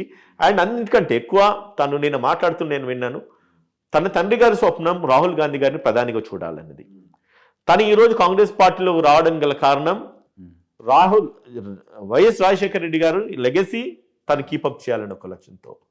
సో కాబట్టి రేపు కాంగ్రెస్ పార్టీలో రాహుల్ గాంధీ గారిని ప్రధానిగా చూడాలన్నా, తన తండ్రి గారి స్వప్నం నెరవేరాలన్నా కూడా ఖచ్చితంగా షర్మిల గారి కాంట్రిబ్యూషన్ రేపు ఆంధ్రప్రదేశ్లోనైతేనేమి, రేపు ఈ మన తెలంగాణ రాష్ట్రంలో రానున్న పార్లమెంట్ ఎన్నికల్లోనైతేనేమి, ఎందుకంటే తను ఇక్కడ చేసిన పాదయాత్ర అయితే తనకున్న పరిచయాలు కావచ్చు, తనకున్న ఒక సామాజిక వర్గాల ఓట్లు కూడా ఖచ్చితంగా రేపు పార్లమెంట్ ఎన్నికలకు కాంగ్రెస్ పార్టీకి ఫేవరబుల్గానే ఉంటాయి కానీ తనకి అగేన్స్ట్ ఉండే కదా. సో తాను ఈరోజు తీసుకున్న నిర్ణయాన్ని కాంగ్రెస్ పార్టీ యాక్సెప్ట్ చేసింది. ముక్తకంఠంతో కూడా మనందరం కూడా స్వాగతించాల్సిన అవసరం ఉన్నది. అండ్ రేపు కేంద్రంలో కాంగ్రెస్ పార్టీ అధికారంలోకి రావాలి. తర్వాత కూడా మన రాష్ట్రంలో కాంగ్రెస్ పార్టీ ఉంది కాబట్టి రేపు రాష్ట్రం కూడా అభివృద్ధిలోకి వెళ్ళాలంటే ఖచ్చితంగా కేంద్రంలో కూడా మన ప్రభుత్వం ఉంటే కనుక ఈ తెలంగాణ రాష్ట్రం కూడా బాగుంటుంది. అదేవిధంగా షర్మిల గారు తీసుకున్న నిర్ణయం ఏదైతుందో ఆంధ్రప్రదేశ్లో కూడా ఖచ్చితంగా ఒక మార్పు వస్తుంది. నంబర్ ఆఫ్ ఎమ్మెల్యేస్ కానీ ఎంపీస్ కానీ ఖచ్చితంగా కాంగ్రెస్కి పెరుగుతారు. 2014 ఎప్పుడైతే తెలంగాణ సపరేట్ అయిందో టోటల్గా కాంగ్రెస్ లేదు. ఈరోజు షర్మిల గారు రావడం వల్ల ఖచ్చితంగా ఆంధ్రప్రదేశ్లో మళ్ళీ ఒక పునర్వైభవం వస్తుందని చెప్పైతే ఖచ్చితంగా మా అందరికీ ఆలోచన ఉదయ్. దీన్నే అవకాశవాద రాజకీయాలు అనుకోవడానికి ఆస్కారం లేదంటారు. ఎందుకంటే ఇక్కడ నేను ముగ్గురు గురించి మాట్లాడతాను. 1 షర్మిల, 2 కాంగ్రెస్ పార్టీ, 3 జగన్మోహన్ రెడ్డి గారు. ఇప్పుడు ముగ్గురు గురించి మాట్లాడుకుందాం. వైఎస్ షర్మిల ఇప్పుడు మన కాంగ్రెస్ పార్టీ సంగతి చూసుకుంటే, అంటే జగన్మోహన్ రెడ్డి గారు ఒకసారి మాట్లాడుకుంటే, ప్రభుత్వ ఓటు చీలకుండా చెల్లెల్ని కాంగ్రెస్ పార్టీలో జాయిన్ అవ్వడానికి పరోక్షంగా అంతర్గత కుట్ర అని ఒక వాదన. ఇక రెండోది కాంగ్రెస్ పార్టీ చూసుకుంటే, ఏదైతే తెలంగాణ విడిపోయాక, తెలంగాణ ఇచ్చాక కాంగ్రెస్ పార్టీ ఏపీలో అధికారంలోకి రాలేదు, పూర్తిగా అక్కడి నుంచి తొలగించబడింది, ప్రజల చేత వ్యతిరేకించబడింది. సో అప్పుడు కూడా జగన్మోహన్ రెడ్డి గారు ప్రభుత్వాన్ని ఎదిరించి ఆయన బయటకు వచ్చేసి ఆయన ప్రభుత్వాన్ని స్థాపించడం జరిగింది. సో ఆ రోజు కాంగ్రెస్ పార్టీకి అక్కడ అన్యాయం జరిగింది. తెలంగాణ ఇచ్చినా ఒక చిన్న ఇంటరప్షన్ నేను మళ్ళీ మిస్ అవుతాం. నేను మీకు ఒకటి చెప్దాం అనుకుంటున్నాను ఉదయ్. మీరు అడుగుతున్న ప్రశ్నలకు ఒక సమాధానం చెప్పాలి. 2014 తెలంగాణ రాష్ట్రము ఆంధ్రప్రదేశ్ సపరేట్ అయినాయి. 2 రాష్ట్రాల కింద సపరేట్ అయినాయి. 2 రాష్ట్రాల కింద సపరేట్ అయిన తర్వాత కాంగ్రెస్ పార్టీ ఒక స్పెషల్ ప్యాకేజ్ కింద ఆంధ్రప్రదేశ్కి ఖచ్చితంగా ఒక గుర్తింపు ఇస్తానేసి అన్నారు. దాని తర్వాత ప్రత్యేక హోదా ఇస్తానేసి అన్నారు. కానీ అప్పుడు జరిగిన నష్టం మనం ఒక గుర్తు చేసుకోవాల్సి, 2014లో కాంగ్రెస్ పార్టీ అధికారంలోకి రాలేదు. అక్కడ కాంగ్రెస్ పార్టీ ఎప్పుడైతే సెంట్రల్లో ఫెయిల్ అయిందో, రాలేకపోవడం వల్ల నెక్స్ట్ నరేంద్ర మోడీ అధికారంలోకి రావడం జరిగింది. అదే నరేంద్ర మోడీకి అప్పటి ముఖ్యమంత్రి చంద్రబాబు నాయుడు గారు పదే స్పెషల్ స్టాటస్ కావాలి, ఖచ్చితంగా ఆంధ్రప్రదేశ్ని సపరేట్ నిధులు కేటాయించాలి, ఎందుకంటే కొత్తగా ఏర్పడిన రాష్ట్రం అండ్ అప్పుడు కూడా సరైన వనరులు వాళ్ళకి లేవు అనొక పోరాటం ఎంతగానో చేసినప్పుడు కూడా విఫలం చెందినారు. కాబట్టే ఆ రోజు చంద్రబాబు నాయుడు అండ్ నరేంద్ర మోడీ గారు విడిపోవడం జరిగింది. సో అక్కడికి వచ్చిన తర్వాత ఎప్పుడైతే ఈ 2 రాష్ట్రాలలో, అంటే ఈ యొక్క కేంద్ర ప్రభుత్వంతో ఆంధ్రప్రదేశ్ నష్టపోయింది. అదేవిధంగా జగన్మోహన్ రెడ్డి గారు వచ్చిన తర్వాత కూడా ఈ రోజు దాకా కూడా అదే స్పెషల్ స్టేటస్ గురించి, స్పెషల్ ప్యాకేజ్ల గురించి ఈ రోజు దాకా కొట్లాడుతూ ఉన్నారు. అది నెరవేరలేదు. కాబట్టి ఈ రోజు కనుక ఆంధ్రప్రదేశ్ కనుక మళ్ళా డెవలప్ కావాలంటే ఖచ్చితంగా అది నరేంద్ర మోడీతో సాధ్యం కాదు, అది కాంగ్రెస్ పార్టీతో సాధ్యం అవుతుందని చెప్పేసి, అదేవిధంగా అందుకనే షర్మిల కాంగ్రెస్ పార్టీకి వచ్చిందని కూడా మనం అనుకోవడానికి ఆస్కారాలు ఉన్నాయి కదా. దాన్ని అంటే మనం ఎప్పుడు కూడా నెగిటివ్ ఫ్రేమ్తో ఆలోచించే దానికంటే, ఇప్పుడు ఏదైతే ఏపీ సపరేట్ అయిన తర్వాత ఏపీ ఎంతైతే నష్టపోయిందో, ఆంధ్రప్రదేశ్ ఎంతైతే నష్టపోయిందో దాన్ని పూల్చే ఒక బాధ్యత కాంగ్రెస్ పార్టీ పైననే ఉంటుంది. కాంగ్రెస్ పార్టీ భుజాల మీద మోసుకుంటుంది అన్న ఒక ఆలోచన కూడా షర్మిలకు ఉండకపోవచ్చు. సో కాబట్టి ఆ ఉద్దేశం నుంచి, ఆ కోణం నుంచి కూడా ఆలోచించాల్సిన అవసరం. ఆ కోణం మీరు చెప్తున్నారు. అలాగే మనం మేధావుల కోణం ఏంటి, ఇంకో కోణం ఉంది. ఇప్పుడు కాంగ్రెస్ పార్టీని విమర్శించి కాంగ్రెస్ పార్టీ వెన్నుపోటు పొడిచింది, మా నాన్నగారిని వెన్నుపోటు పొడిచింది అన్న షర్మిల గారు ఈరోజు ఇక్కడ తెలంగాణలో తనకు స్థానం లేదు, అన్నయ్య రానివ్వట్లేదు, పార్టీకి రానివ్వట్లేదు, కాబట్టి తనకు ఇప్పుడు ఒక పొజిషన్ కావాలి కాబట్టి మీ కాంగ్రెస్ పార్టీ జాయిన్ అయింది. ఆమె ఇక్కడ అవకాశవాద రాజకీయం చేసింది. జగన్ గారికి వచ్చేస్తే జగన్ గారు ఏంటంటే ప్రభుత్వం ఓటు చేయకుండా తన చెల్లిని ఆపోజిట్ పార్టీలకు పంపించడం జరిగింది. ఎందుకంటే పూర్తిగా ఇప్పుడు వైసీపీ ఓడిపోతుందన్న సంకేతాలు అయితే బలంగా వినిపిస్తున్నాయి, మనకు కనిపిస్తున్నాయి. కాబట్టి ముందుగానే చెల్లిని అక్కడ పంపిస్తే రేపేమన్నా అతను సేఫ్గా ఉంటారు అని అనుకోవడానికి ఒక ప్లాన్. రాజకీయాలలో అన్ని కోణాలు ఉంటాయి. ఏ కోణం నుంచి ఎవరి ఇంటర్ప్రిటేషన్స్ వారిది. ఒకటి నేనేం చెప్దాం అనుకుంటున్నానంటే, షర్మిల గారు జాయిన్ అయింది కాంగ్రెస్ పార్టీలో. షర్మిల గారి యొక్క లక్ష్యము కాంగ్రెస్ పార్టీని అధికారంలోకి తీసుకురావాలి, రాహుల్ గాంధీ గారిని ప్రధానిగా చూడాలి. నిన్న తను మాట్లాడిన మాటలు కూడా నేనంటే నా వ్యక్తిగత అభిప్రాయాలు నేను చెప్తున్నాను, ప్రజల అభిప్రాయాలు కాదు, పార్టీ అభిప్రాయం కాదు. ఏదైతే నా వ్యక్తిగత అభిప్రాయం ఉందో తను మాట్లాడుతున్న ప్రతి మాటల్లో చెప్పడం ఏంటంటే, తన తండ్రి గారి స్వప్నం రాహుల్ గాంధీ ప్రధానిగా చూడడం. మీరు అనుకుంటున్నారు, నేను అనుకుంటున్నాను, మనం అనుకుంటున్నాం. ఇది కేవలం షర్మిల పార్టీలో జాయిన్ కావడం వల్ల కేవలం ఆంధ్రప్రదేశ్ మీద ఇంపాక్ట్ కాదు, దేశవ్యాప్తంగా కూడా ఇది ఇంపాక్ట్ ఉంటుంది అనే విషయాన్ని మనం గమనించాల్సిన అవసరం ఉంది. దేశవ్యాప్తంగా ఎందుకు ఇంపాక్ట్ ఉంటుందంటే, నాకు తెలిసి సుమారుగా 24 సీట్లు, ఈరోజు 20 సీట్లు పార్లమెంట్ సీట్లు ఆంధ్రప్రదేశ్లో ఉన్నాయి. ఖచ్చితంగా దాని మీద ఒక కాంగ్రెస్ పార్టీ యొక్క షర్మిల యొక్క ఇంపాక్ట్ కాంగ్రెస్ పార్టీ మీద లేకపోలేదు కదా. సో అటువంటి తరుణంలో ఖచ్చితంగా కాంగ్రెస్ పార్టీ రేపు కేంద్రంలో అధికారం రావడానికి తిన ఒక ప్రామినెన్స్ ఎందుకు ఉండదని అనుకోవచ్చు, అనుకోలేము ఉదయ్. సార్ రేపు అన్నయ్య సడన్ గా పిలుస్తాడు చెల్లి రా అని, అప్పుడు తను వెళ్ళిపోతే గ్యారంటీ ఇస్తారు. నేను ఒక విషయం చెప్తాను. ఎప్పుడైతే తెలంగాణలో మనకు 2023 ఎన్నికలు జరిగినాయో, ఎన్నికలు జరిగినప్పుడు మన రాష్ట్రంలో ప్రత్యామ్నాయం కింద వైఎస్ఆర్టీపీ ఉండే, తెలుగుదేశం ఉండే, సిపిఐ ఉండే, సిపిఎం ఉండే, వివిధ పార్టీలు ఉండే. కానీ ఎప్పుడైతే శత్రువును ఓడగొట్టాలని అనుకున్నారో అన్నీ ఏకమైనవి. రాజకీయాలలో సమీకరణలు ఏ టైంకి ఎట్లన్నా మారచ్చు. సో దాన్ని ఈరోజు మనం ఇంటర్ప్రిట్ చేయడానికి లేదు. ఎందుకంటే నిన్న ఈ టైం కూడా కాదు తన పార్టీలో జాయిన్ కావడం. తన పార్టీలో జాయిన్ అయిన తర్వాత తన విధానాలు ఏంటి, తన విధి విధానాలు ఏంటి, తనతో పాటు ఎంతమంది నడవడానికి ముందుకు వస్తున్నారు, తనతో పాటు ఎంతమంది చేయగలపోతున్నారు, మరి ఏ మనగడ లేని ఆంధ్రప్రదేశ్ కాంగ్రెస్కు ఎటువంటి మనగడ లేని ఆంధ్రప్రదేశ్లో మరి ఎటువంటి మార్పులు తిన వల్ల జరగబోతున్నాయి, అవన్నీ కూడా మనము గోవన్ ప్రాసెస్లో చూస్తే ఇంకొక 4 రోజుల్లో మనకు ఒక క్లారిటీ అయితే వస్తుంది. అసలు ఏం బలం ఉందని, ఏం క్యాపబిలిటీస్ ఉన్నాయని మీరు ఏ శక్తి సామర్థ్యాలు శరీరంలో మీరు చూస్తున్నారు. ఇప్పటి వరకు తను ఎన్నిక నిలబడలేదు, తన పార్టీ నుంచి ఒకరు గెలవలేదు. ఇప్పుడు మీరు పార్టీ విలీనం అంటున్నారు. అసలు ఈ పార్టీ విలీనం అంటారు దీన్ని? ఇప్పుడు గతంలో మనకి ప్రజారాజ్యం పార్టీ పెట్టి చిరంజీవి గారు 18 సీట్లు గెలుచుకున్నారు.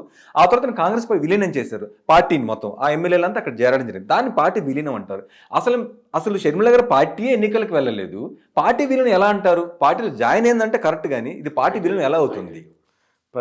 ప్రతి అంకె మొదలు కావాలంటే నేను ఇద్దరు కూడా ఒకటి చెప్పిన, ఒకటి నుంచి మొదలవుతుంది. ఏదో ఒక చోట అది మొదలవుతుంది.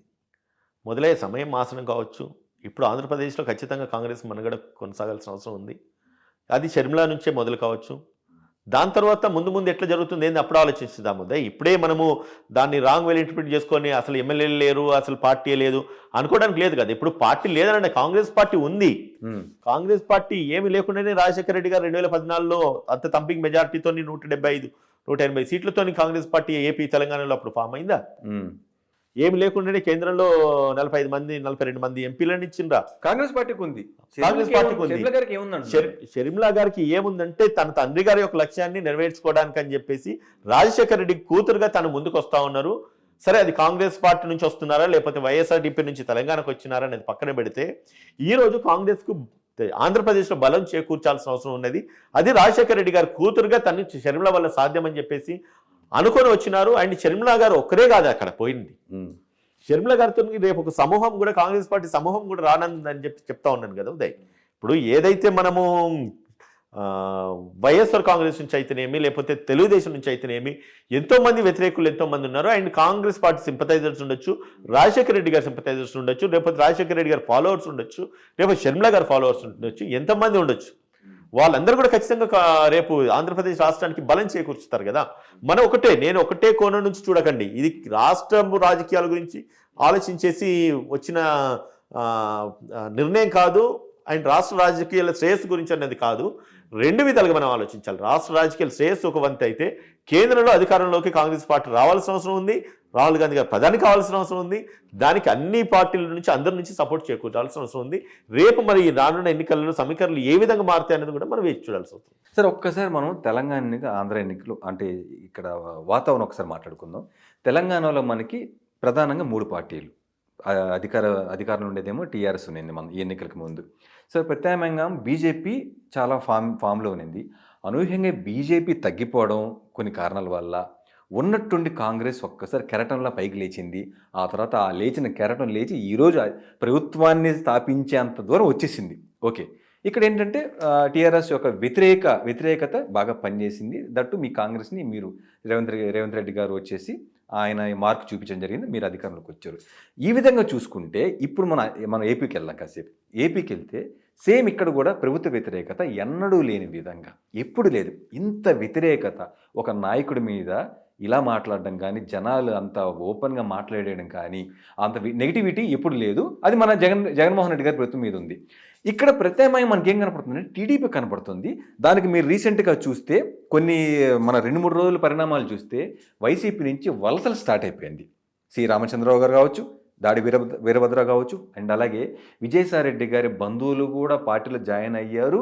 అవడమే కాకుండా ఒక స్టేట్మెంట్ కూడా ఇచ్చేశారు, త్వరలో విజయసాయిరెడ్డి కూడా వచ్చేస్తారు, వెయిట్ చేయండి అన్నారు. ఇది ఒక పెద్ద సంచలనం. ఇలాంటి పరిస్థితుల్లో ఒక కాంగ్రెస్ పార్టీ లీడర్గా మీ పార్టీ అక్కడ ఎలాంటి చర్యలు తీసుకుంటుంది మీరు గెలుసు అనుకుంటున్నారా? కాంగ్రెస్ పార్టీని మనం ఎప్పుడు కూడా తక్కువ అంచనా వేయడానికి లేదు. నేను మళ్ళీ చెప్తా ఉన్నాను, కాంగ్రెస్ పార్టీ మీరు ఎప్పుడు కూడా మీరు ఒకటే మాట్లాడుతున్నారు ఏంటంటే, ఏదో అధికారంలోకి జగన్మోహన్ రెడ్డిని తేవడమా, లేదంటే కనుక చంద్రబాబు నాయుడుతో కలవడమా, లేకపోతే ఇవన్నీ కాదు. కాంగ్రెస్ పార్టీ లక్ష్యం అధికారంలోకి రావడమే. కాంగ్రెస్ పార్టీ లక్ష్యం నరేంద్ర మోడీని గద్దెదించడమే. కాంగ్రెస్ పార్టీ లక్ష్యం రాహుల్ గాంధీ గారిని ప్రధానిగా చూడడమే. ఈ కోణం నుంచి మనం ఆలోచించుతామే తప్ప మీరు ప్రతిసారి ఆ, ఆ, ఒకటే ఒకటే యాంగిల్ చూడకండి ఉదయ్. ఇప్పుడు మనం ఇచ్చే మెసేజ్ ప్రజలకు వెళ్తుంది కాబట్టి ఏం చెప్పాలనుకుంటున్నాను అంటే షర్మిల గారి చేరిక కేవలం ఆంధ్రప్రదేశ్ మీదనే కాదు, రేపు కేంద్రం మీద కూడా ఇంపాక్ట్ పడే అవకాశాలు ఉన్నాయి. సో ఈ డైనమిక్స్ కూడా మనం ఆలోచించాల్సిన అవసరం ఉంది. సో ఎవరు ఎంత మారినా కూడా ఎండ్ ఆఫ్ ద డే వాళ్ళు కాంగ్రెస్ పార్టీలోకి రావడమే. కాంగ్రెస్ పార్టీని మళ్ళీ కూడా పునర్వైభవం రాబోతుంది ఈ రాష్ట్రంలో, కేంద్రంలో. అందులో ఏమాత్రం డౌట్ లేదు. ఏ ప్రభుత్వం అయినా ఏదైనా ఒక ఎజెండా పెట్టుకొని వస్తారు. అంటే చేసిన మంచి పనులు ఇది చెప్పి ఇది చేశాను కాబట్టి నాకు ఓటేయండి, మళ్ళీ కూడా మీకు ఇంకా చాలా చేస్తామని చెప్తారు. ఆ విధంగా మీ కాంగ్రెస్ పార్టీ తెలంగాణ ఇచ్చింది మా సోనియమ్మ, మా తెలంగాణ ఇచ్చింది తెచ్చింది సోనియమ్మ, కాంగ్రెస్ పార్టీ అంటూ మీరు వచ్చారు, అది వర్కౌట్ అయింది ఇక్కడ. మరి ఆంధ్రాలో ఇప్పుడు తెలంగాణ ఆంధ్ర నుంచి తెలంగాణ మీ రెండు ఒకే రాష్ట్రాన్ని విడగొట్టి మిమ్మల్ని దూరం పెట్టాము అంటూ వెళ్తారా? ఏం చెప్పి వెళ్తారు? ఆంధ్ర రాష్ట్రాన్ని విడగొట్టడానికి గల కారణాలు అనేకం. ఇప్పుడు మనం 2014 కానీ ఒక ఆంధ్ర పౌరుడికి అయితే మీ మీద కోపం ఉంది, మీ వ్యతిరేకత ఉంది, దాన్ని మీరు ఎలా కవర్ చేసుకుంటారు? ఒకటి చూడండి ఉదయ్, ఇప్పుడు ఏదైతే మార్పును కోరుకుంటా ఉన్నారో ప్రజలు, నెక్స్ట్ ప్రత్యామ్నాయం అయితే ఖచ్చితంగా కావాలనుకుంటారు. ఆ రోజు తెలంగాణ రాష్ట్రాన్ని సపరేట్ చేయడానికి గల కారణాలు అనేకం. విద్యార్థి ఉద్యమాలు అయితేనేమి, విద్యార్థుల బలిదానాలు అయితేనేమి, ప్రభుత్వ ఉద్యోగాల రోడ్ల మీదకి వచ్చి కొట్టాడడం అయితేనేమి, తెలంగాణ రాష్ట్రం సపరేట్ కావాలని చెప్పేసి ఎన్నెన్ని పోరాటాలు కొనసాగినాయి ఇక్కడ. ఆ రోజు ఇంకొక ఆప్షన్ లేకుండా సోనియా గాంధీ గారు తీసుకున్న నిర్ణయం చూస్తుంటే జనాలు చచ్చిపోతా ఉన్నారు. జనాలు ఉద్యమకారులంతా రోడ్ల మీదకి వచ్చి కొట్లాడుతున్నారు. ప్రభుత్వ ఉద్యోగులంతా కూడా బయటకు వచ్చిన ప్రభుత్వ యంత్రాంగం అంతా కూడా స్తంభించిపోయింది. ఆ రోజు కనుక సోనియా గాంధీ గారు ఆ నిర్ణయం తీసుకోకపోతే ఖచ్చితంగా దాని పర్యవసనాలు వేరే రకంగా ఉండేటి, ఇంకా కూడా ఉద్రిక్తత ఎక్కువ అయ్యేదని ఒక ఉద్దేశంతో ఒక తెలంగాణ రాష్ట్రాన్ని సపరేట్ చేయడము, తెలంగాణ రాష్ట్రాన్ని సపరేట్ చేస్తూ కూడా తను ఒక మాట ఇచ్చినాడు. ఆంధ్రాకి కనుక ఖచ్చితంగా స్పెషల్ స్టేటస్ ఇస్తానేసి అన్నారు, ప్రత్యేక హోదా ఉంటుందని చెప్పేసి ఏదైతే చెప్పినారో దానికి ఫుల్ఫిల్ చేయలేకపోయినారు. కాకపోతే ఇప్పటికైనా అవసరం ఆంధ్ర రాష్ట్రానికి ఉంది కాబట్టి, ఇప్పటికి కూడా ఆంధ్ర రాష్ట్ర పోరాటం కూడా అదే కాబట్టి, సో ఆంధ్ర రాష్ట్రం యొక్క సంకల్పం నెరవేరాలన్నా, లేదంటే ఒకవేళ ఆంధ్రకు ఒక ప్రత్యేక హోదా రావాలన్నా కూడా అది కాంగ్రెస్ పార్టీతో సాధ్యం. ఎందుకంటే మీరు అన్నట్టుగా రెండే ప్రత్యామ్నాయాలు, కేంద్రంలో వస్తే ఒకవేళ కాంగ్రెస్ రావాలి, లేదంటే బీజేపీ రావాలి. బీజేపీతో సాధ్యం కాలేదు కాబట్టి రేపు ఖచ్చితంగా అది కాంగ్రెస్తోనే సాధ్యమవుతుందని ఒక ఆలోచన షర్మిలకు ఉన్నది కావచ్చు ఖచ్చితంగా, కాబట్టి అది కాంగ్రెస్ పార్టీతో సాధ్యమవుతుంది. సో రేపు సమీకరణలు ఏ విధంగా ఎవరితో ఎట్లా మారితే మనకు తెలియదు కాబట్టి నేనేమంటున్నానంటే కాంగ్రెస్ పార్టీ వల్లనే అది సాధ్యము. అంటే ఒకవేళ తెలంగాణ రాష్ట్రాన్ని సపరేట్ చేసి కాంగ్రెస్ను, మన ఆంధ్రప్రదేశ్ను కాంగ్రెస్ను విడదీసింది, కానీ నెక్స్ట్ ఆల్టర్నేటివ్ ఒక బెటర్ పొజిషన్లో కాంగ్రెస్ పార్టీని ఆంధ్రప్రదేశ్ ప్రజలను ఉంచాలంటే అది కాంగ్రెస్ పార్టీతో సాధ్యం ఎందుకు కాకపోవచ్చు అనుకోవాలి. అది షర్మిల గారితో సాధ్యమని తనే బిఅవుట్ కావచ్చు కదా. రేపు కేంద్రంలో నిజంగా కాంగ్రెస్ పార్టీ అధికారంలోకి వస్తే ఆ తెలంగాణ ఆంధ్రప్రదేశ్ రాష్ట్రం గురించి కొట్లాడే వాళ్ళలో ఫస్ట్ వ్యక్తి షర్మిలనే ఉండొచ్చు కదా. ఈ కోణం నుంచి ఎందుకు ఆలోచించద్దు? ఏదైతే ఆంధ్ర ప్రాంతంలో కాంగ్రెస్ పార్టీ పూర్తిగా నీరు గారిపోయిన తర్వాత ఇప్పుడు నెక్స్ట్ ఆల్టర్నేట్ కింద దాన్ని అప్లిఫ్ట్ చేయడానికి షర్మిల వల్ల సాధ్యమవుతుందని మనం ఎందుకు అనుకోవద్దు? సో ఎవ్రీథింగ్ అంటే మనం ఇంటర్ప్రిటేషన్స్ ఏ రకంగా చేసుకున్నప్పుడు కూడా ఉదయ్ ఖచ్చితంగా ఒక అదర్ ఆల్టర్నేట్ అయితే ఆంధ్రప్రదేశ్ ప్రజలు కోరుకుంటా ఉన్నారు. అదర్ ఆల్టర్నేటివ్ ఎవరి వల్ల సాధ్యమవుతుంది, దేని వల్ల సాధ్యమవుతుంది, ఏ విధంగా సాధ్యమవుతుంది అన్నది కూడా మనం ఆలోచించాలి. షర్మిల గారి రాకట్ను మనం ఖచ్చితంగా స్వాగతించాల్సిన అవసరం ఉన్నది. మనమే కాదు, ఆంధ్రప్రదేశ్ రాష్ట్ర ప్రభుత్వం కూడా, ప్రజలు కూడా స్వాగతించాల్సిన అవసరం ఉంది. మీకు ఆ నమ్మకం ఉందా? ఎందుకంటే ఈరోజు ఏదైతే కాంగ్రెస్ పార్టీ తీసుకున్న ఈ నిర్ణయంతో ఆంధ్రప్రదేశ్ ఒక పూర్తిగా గాయపడింది, పూర్తిగా అంటే అన్ని రకాలుగా నష్టపోయింది. ఈ రోజుకి రాజధాని లేదు, స్పెషల్ స్టేటస్ లేదు. అప్పటి వరకు రాష్ట్రం కలిసి ఉన్నప్పుడు పెట్టుబడులన్నీ మనం ప్రభుత్వంగా అందరూ ఇక్కడే ఎక్కువ డెవలప్మెంట్ చేశారు, అక్కడ ఏమీ లేదు. ఈరోజు రాష్ట్రం విడిపోయాక అనేక రకాలుగా దగాకు గురైంది ఆంధ్రప్రదేశ్. ఇంత గాయపడిన సగటు ఒక ఓటర్ని కావచ్చు, ఒక పౌరుడిని కావచ్చు, మీరు ఎంతవరకు మళ్ళీ మీరు రికవర్ చేయగలనుకుంటున్నారు కాంగ్రెస్ పార్టీగా? ఇది రాజశేఖర రెడ్డి జగన్మోహన్ రెడ్డి ప్రభుత్వంతో సాధ్యం కాలేదు. చంద్రబాబు నాయుడు గారు అది వరకు ఉండే ఆయన ప్రభుత్వంతో సాధ్యం కాలేదు. ఏదన్నా సెకండ్ ఆల్టర్నేట్ ఖచ్చితంగా కావాల్సిన అవసరం ఉంది, ప్రత్యామ్నాయం కావాల్సిన అవసరం ఉంది. రాష్ట్రంలోకి కాంగ్రెస్ పార్టీ, ఏపీలో కాంగ్రెస్ పార్టీ నిజంగా అధికారంలోకి వచ్చి కేంద్రంలో అధికారంకి వస్తే ఏదైతే నష్టం ఆంధ్రప్రదేశ్ జరిగిందో ఖచ్చితంగా వాళ్ళు పూల్చుతారా పూడ్చరా? ఈ ప్రశ్నకు సమాధానం మీరు చెప్పండి. మీరు అన్నట్టు చంద్రబాబు నాయుడు గారు విడిపోయాక చంద్రబాబు నాయుడు అక్కడ ముఖ్యమంత్రి కాలేదు. ఎప్పుడైతే రాష్ట్రం విడిపోయాక నెక్స్ట్ అధికారంలోకి ఈయన జగన్ గారు వచ్చారు, కానీ చంద్రబాబు నాయుడుకి ఎక్కడ అవకాశం వచ్చింది తర్వాత? తెలంగాణ రాష్ట్రం ఏర్పడిన తర్వాత ఆంధ్రప్రదేశ్లో మొట్టమొదటి ముఖ్యమంత్రి చంద్రబాబు నాయుడు గారు. ఓకే. తర్వాత ఆయన గద్దెదించిన తర్వాతనే ఈరోజు జగన్మోహన్ రెడ్డి గారు. బట్ ఆయన ఫైట్ చేశారు కదా మోడీ గారితో కూడా మనం మాట్లాడుకున్నది అదే. చంద్రబాబు నాయుడు గారు ఎప్పుడైతే అధికారంలోకి వచ్చిన తర్వాత కూడా ఆంధ్రప్రదేశ్ కు ఏదైతే ప్రామిస్ చేసిందో కాంగ్రెస్ పార్టీ సెంట్రల్ గవర్నమెంట్ అది ఫుల్ఫిల్ కాలేదు. సో కాబట్టి నెక్స్ట్ ఆల్టర్నేటివ్ జగన్మోహన్ రెడ్డి గారు వచ్చిన తర్వాత కూడా అది కాని పరిస్థితే. కాబట్టి ఈ రోజు అంత వ్యతిరేకత ఏర్పడింది. కాబట్టి కేంద్రంలో ఉన్న బీజేపీకి ఒక వ్యతిరేకత ఖచ్చితంగా కాంగ్రెస్ పార్టీ వైపు పంపించుతుంది. కాంగ్రెస్ పార్టీ ఖచ్చితంగా రావాల్సిన అవసరం, కేంద్రంలో రావాల్సిన అవసరం ఉంది. అదే కాంగ్రెస్ పార్టీ ఆంధ్రప్రదేశ్లో కూడా అధికారంలోకి రావాల్సిన అవసరం ఉంది. ఖచ్చితంగా ఆంధ్రప్రదేశ్లో ఉన్న నాయకులంతా కూడా వలసలు మారే అవకాశాలు ఖచ్చితంగా ఉన్నాయి. ఇదివరకు మీరు చెప్పినట్లుగా నేను చెప్పినట్లుగా కేవలం 7 సీట్లతోని ఈరోజు తెలంగాణ రాష్ట్రంలో అధికారంలోకి 65 సీట్లతో పాటు ఈరోజు అధికారంలోకి వచ్చింది Congress party. Anything is possible, ఏదైనా సాధ్యమే. సో కాబట్టి ఆ మార్పు ఈరోజు ఆంధ్రప్రదేశ్లో వై షర్మిల గారితో మొదలు కాదనుకోవడానికి ఏమాత్రం అతిశక్తి లేదు. ఇప్పుడు కాస్త పర్సనల్గా వెళ్దాం మనం షర్మిల గారి గురించి. స్టార్టింగ్లో అంటే ఏపీలో తన పార్టీ పెట్టకపోవడానికి అంటే తనకు వాళ్ళ ఇంటి కుటుంబ తగాదాలు కావచ్చు అన్న కాంప్లికేషన్స్ మనకు తెలియదు, పూర్తిగా లోపల ఏం చేస్తే మనకు తెలియదు. కానీ తినకైతే ఎప్పుడైతే స్థానం లభించలేదు, వైసీపీ పార్టీలో షర్మిల గారికి లభించలేదు. ఆ తర్వాత అక్కడ తను వేరే పార్టీకి వెళ్తే జగన్ గారితో ఫైట్ చేయాల్సి ఉంటుంది ఏ పార్టీకి వెళ్ళినా. సో ఆ కారణంతో తెలంగాణకి రావడం జరిగింది, తెలంగాణ పార్టీ పెట్టడం జరిగింది. కాబట్టి ఒక తల్లిగా ఏంటంటే ఆమెకి ఇబ్బంది లేదు అక్కడ, విజయమ్మ గారికి అయితే ఇబ్బంది లేదు. ఎందుకంటే కొడుకేమో ఆంధ్రప్రదేశ్లో, కూతురేమో తెలంగాణలో. సో అప్పటిదాకా ఇబ్బంది లేదు. కానీ ఈరోజు అనూహ్యంగా షర్మిల గారు మళ్ళీ ఏపీ కాంగ్రెస్లోకి జాయిన్ అవ్వడం జరిగింది. సో ఇప్పుడు ఏంటంటే రేపటి నుంచి ఎదురెదురుగా ఫైట్ చేసుకోవాలి, ఒక పక్క కొడుకు ఒక పక్క కూతురు. ఇప్పుడు విజయమ్మ గారి పరిస్థితి ఎలా ఉంటుంది అనుకుంటున్నారు? మోరల్ సపోర్ట్ ఒక కాంగ్రెస్ పార్టీకి మీరు షర్మిల గారికి ఎలా ఇద్దాం అనుకుంటున్నారు? ఏ విధంగా ఉంటుంది? నేను చెప్తూ చూడండి, ఇంతసేపు మనం మాట్లాడుకున్నది షర్మిల గారికి, వైఎస్ షర్మిల గారికి ఉన్న గుర్తింపు కంటే కూడా రాజశేఖర రెడ్డి గారి కూతురుగా తనకెంతో గుర్తింపు ఉందని చెప్పి నేను చాలా సందర్భాలలో ఇప్పుడే నేను మీకు చెప్పినాను. రేపు తెలంగాణ రాష్ట్రంలో, ఆంధ్రప్రదేశ్ రాష్ట్రంలో ప్రజలు గౌరవించేది షర్మిల గారిని అన్నిటికంటే ఎక్కువ రాజశేఖర రెడ్డి గారి కూతురుగా. ఈరోజు విజయమ్మ వైఎస్ రాజశేఖర రెడ్డి గారి సతీమణిగా, వైఎస్ రాజశేఖర రెడ్డి గారు చనిపోయింది కూడా ప్రజల కోసమే. ఆయన చివరి శ్వాస, చివరి ప్రాణం విడిచింది కూడా ప్రజల శ్రేయస్సు గురించి. ఆ రోజు హెలికాప్టర్ ఎక్కుతున్నప్పుడు రచ్చబండ కార్యక్రమానికి వెళ్తున్నప్పుడు ఆ రోజు ఇన్స్ట్రక్షన్స్ కూడా ఉన్నాయి. ఎయిర్క్రాఫ్ట్ ఫ్లై చేస్తే టెంపరేచర్ అనుకూలంగా లేదు, సో కాబట్టి ప్రకృతి మనకు సహకరించినంత కూడా ప్రజల గురించి అని చెప్పి లేదు వెళ్దాం నిర్ణయం తీసుకున్నా అని చెప్పేసి వెళ్తున్న సమయంలో ఆయన ప్రాణాలు కోల్పోవడం జరిగింది. అంటే ప్రజల పట్ల రాజశేఖర రెడ్డి గారికి కానీ ఉన్న సంకల్పం ఏదైతే ఉందో ప్రజాశ్రేయస్సు పట్ల, ఖచ్చితంగా రాజశేఖర రెడ్డి గారి సతీమణిగా ప్రజా శ్రేయస్సే తను కూడా ఆలోచిస్తారు. కాబట్టి కుటుంబం అయితే కావచ్చు, తన పిల్లలు అయితే కావచ్చు, జగన్మోహన్ రెడ్డి గారు కానీ లేకపోతే షర్మిల గారు కానీ ప్రజలకు ఏదైతే సరి అని అనిపిస్తుందో అటువైపే తను నిలబడతారని చెప్పేసి నాకు వ్యక్తిగత అభిప్రాయం. ఓకే.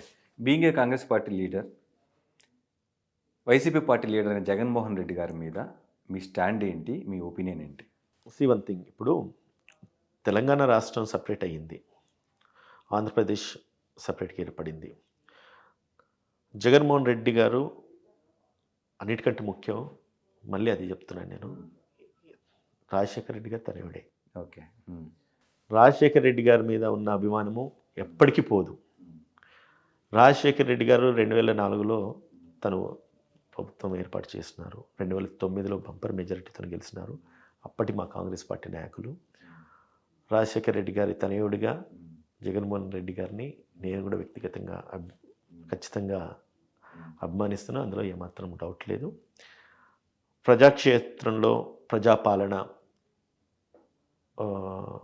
ఏ రకంగా కొనసాగుతుందన్నది వారి యొక్క విజ్ఞతకు కానీ లేదంటే కనుక వారి యొక్క వ్యక్తిగత విసులుబాటును ఆధారపడి ఉంటుంది. సో ఆంధ్రప్రదేశ్లో పాలన ఎట్లా ఉన్నప్పటికీ జగన్మోహన్ రెడ్డి గారి గురించి మీరు అడిగినారు కాబట్టి రాజశేఖర రెడ్డి గారికి తనయుడిగా నేను ఖచ్చితంగా ఆయన గౌరవిస్తాను, అందులో ఏమాత్రము. ఓకే. ఆయన చివరి శ్వాస కూడా వదిలింది ఒక కాంగ్రెస్ ముఖ్యమంత్రిగానే. వాళ్ళ యొక్క కుటుంబాన్ని ఎప్పటికీ కూడా మేము అభినందిస్తున్నాడు, గౌరవిస్తుంటాం. అందులో ఏమాత్రం డౌట్ లేదు. Okay, so it shows clearly రేపు మీ పార్టీ అధికారంలోకి వస్తే, ఒకవేళ కాంగ్రెస్ పార్టీ ఏపీలో అధికారంలోకి వస్తే, జగన్మోహన్ రెడ్డి గారి అవినీతి మీద కావచ్చు, వాళ్ళు చేసిన కుంభకోణాలు కావచ్చు, వేటి మీద కూడా మీరు చర్యలు తీసుకోరు అనేది అయితే క్లియర్గా అర్థమవుతుంది కాదంటారా? నేనన్న మాటకి దానికి ఏమాత్రం సంబంధం లేదు. ప్రజాపాలన, ప్రజాశ్రేయస్సు గురించి అధికార యంత్రాంగం కానీ ప్రభుత్వాలు కానీ చట్టబద్ధంగా పనిచేయాల్సినవి చేస్తాయి. దానికి కుటుంబాలు కానీ లేకపోతే వ్యక్తిగత అభిప్రాయాలు కానీ అభిమానాలు కానీ అడ్డురావు. మీరన్న ప్రశ్నకి ఏమాత్రము నేను ఏకీభవించను. తప్పు తప్పే, ఒప్పు ఒప్పే. చట్టము, ప్రభుత్వ యంత్రాంగాలు వాటి పనులు వాళ్ళు చేసుకుంటూనే పోతాయి. స్వార్థపూరిత రాజకీయాలు చేయాల్సిన అవసరం మనకు లేదు. అండ్ ప్రజలు కూడా ఈ రోజులలో అంత పిచ్చోళ్ళు కూడా ఏం కాదు. ఎక్కడైతే అన్యాయం జరుగుతుందో వెంటనే ప్రతి ఒక్కరు ప్రశ్నిస్తూ ఉన్నారు, వెలుగులోకి తీసుకొస్తున్నారు. ప్రభుత్వ యంత్రాంగాలు పనిచేస్తున్నాయి, చట్టం పనిచేస్తుంది, న్యాయస్థానాలు అన్నీ కూడా పనిచేస్తున్నాయి. తప్పు జరిగిన చోట ప్రజలు నిలదీస్తారు, ప్రభుత్వ యంత్రాంగాలు ఖచ్చితంగా దానికి సహకరిస్తుంది. సరే, సింగిల్ వర్డ్లో చెప్పండి, స్ట్రైట్గా ఆన్సరు. జగనన్న వదిలిన బాణం జగన్ గారి మీదకి వెళ్తుందా? పరిస్థితులను బట్టి వెళ్తుందా లేదా? ఒక మాట విషయాలు చెప్పండి, వెళ్తుందా లేదా? ఒక మాట. వెళ్తుందంటే ఏ రకంగా మీరు అడుగుతున్నారు? అదే జగన్ గారి మీదకి వెళ్తుందా లేదా? వ్యతిరేకంగానా సానుకూలంగా? వ్యతిరేకంగా వెళ్తుందా లేదా? ఖచ్చితంగా పార్టీ స్టాండ్ అన్నది ఒకటి ఉంటుంది. కాంగ్రెస్ పార్టీకి అన్నది ఒక ఇండివిజువల్ స్టాండ్ ఉంటుంది. ఖచ్చితంగా పార్టీ స్టాండ్కు కట్టుబడి ఉన్న వాళ్ళే పార్టీలో ఉంటారు, పార్టీకి పని చేస్తారు. అది ఎవరైనా కావచ్చు. అది కాంగ్రెస్ పార్టీ ఒకటి కాదు కదా, ఇట్స్ నేషనల్ పార్టీ. మళ్ళీ చెప్తున్నాను, కాంగ్రెస్ పార్టీ నిర్ణయాలు రాష్ట్రాల నాయకుల మీద ఆధారపడి ఉండయి, కేంద్రం నాయకుల మీదనే ఆధారపడి ఉంటాయి. తప్పు తప్పే, ఒప్పే. ఖచ్చితంగా దాన్ని ఎటువంటి సంకేతం లేదు. ఖచ్చితంగా ఏదైతే ఒకవేళ ప్రజా వ్యతిరేకంగా అంటే పార్టీకి వ్యతిరేకంగా పోటీ చేయాల్సి వస్తే ఖచ్చితంగా షర్మిల గారు జగన్ మీదకి వెళ్ళక తప్పకుండా. సో మరి కాంగ్రెస్ పార్టీ నుంచి ఎప్పుడైతే విడిపోయి ఆయన సొంత కుంపటి పెట్టుకున్నారో ఆ రోజే కేసులు నమోదయ్యాయి. ఆయన 16 నెలలు జైల్లో ఉన్నాడు. సో ముఖ్యమంత్రి అయ్యాక స్టిల్ ఇప్పటికీ బెయిల్ మీదే ఉన్నారు. సో కాంగ్రెస్ పార్టీ అధికారంలోకి వస్తే తిరిగి జగన్ గారు జైలుకి వెళ్తారా? నేను మళ్ళీ అదే చెప్తున్నాను. జగన్ గారు జైలుకి వెళ్ళాలంటే అది కాంగ్రెస్ పార్టీ మీదనో, బీజేపీ పార్టీ మీదనో, లేకపోతే షర్మిల గారి పార్టీ మీదనో ఆధారపడి ఉండేది. న్యాయస్థానాలు ఉన్నాయి, న్యాయస్థానాలు వాటి పనులు వాళ్ళు చేసుకుంటూ పోతాయి. చట్టం తన పని తను చేసుకుంటూ పోతే ఒక న్యాయవాదిగా నేను చెప్తా ఉన్నాను. రాజకీయాలకి కుటుంబానికి ఎటువంటి సంబంధాలు లేవు. చట్టం ఇస్ ఇండివిజువల్ ఎంటిటీ, జ్యుడిషియరీ అనేది ఇండివిజువల్ ఎంటిటీ, న్యాయస్థానం అనేది ఇండివిజువల్ ఎంటిటీ. ఒక చట్టం దృష్టిలో జగన్మోహన్ రెడ్డి గారు తప్పు చేస్తుంటే ఖచ్చితంగా శిక్ష పడుతుంది, అందులో ఏమాత్రం రావట్లేదు. తప్పు చేయకపోతే ఖచ్చితంగా బయటకు వస్తారు. దాంట్లో ఎవరు కాపాడేది లేదు, ఎవరు ప్రొటెక్ట్ చేసేది లేదు, ఎవరి వెస్టెడ్ ఇంట్రెస్ట్ ఎవరు ప్రొటెక్ట్ చేయరు. ఓకే ఉదయకాంత్ గారు, ఇప్పటి వరకు అయితే మీరు వైఎస్ షర్మిల గారిని వెనకేసుకొస్తున్నట్లే అని నాకు అనిపిస్తుంది. అది నిజమా కాదా మీ మనసుకు తెలుసు. చివరిగా ఒక్క ప్రశ్న వేస్తాను, దీనికైనా కనీసం మీరు డైరెక్ట్గా ఓపెన్గా చెప్తారేమో నేను ఆశిస్తున్నాను, చూద్దాం. సో నా క్వశ్చన్ ఏంటి అంటే, ఏదైతే షర్మిల గారు ఈరోజు కాంగ్రెస్ పార్టీలో చేరడం, ఏపీ కాంగ్రెస్లో, అది కూడా జగన్ గారికి ఆపోజిట్గా చేరడం, అది కూడా తెలంగాణలో కాకుండా ఏపీ కాంగ్రెస్ చేరడం, ఇదంతా సినారియో ఓవరాల్గా ఏంటి అంటే, జగన్ గారు రేపు ఓడిపోయినా కూడా ప్రతిపక్షాల నుంచి తనని, తన ఆస్తుల్ని కాపాడుకోవడం కోసం కావచ్చు, లేదా జగన్ గారికి, షర్మిల గారికి అటు ఆంధ్ర ఇటు తెలంగాణ ఉన్న ఆస్తుల నుంచి కాపాడుకోవడం కోసం కావచ్చు. ఎందుకంటే ఒకరు అన్న ఓడిపోయినా ఎవరో ఒకరు గెలుస్తారు. అన్న ఓడిపోతే చెల్లి గెలవాలి, చెల్లి ఓడిపోతే అన్న గెలవాలి, ఏదో ఒకటి.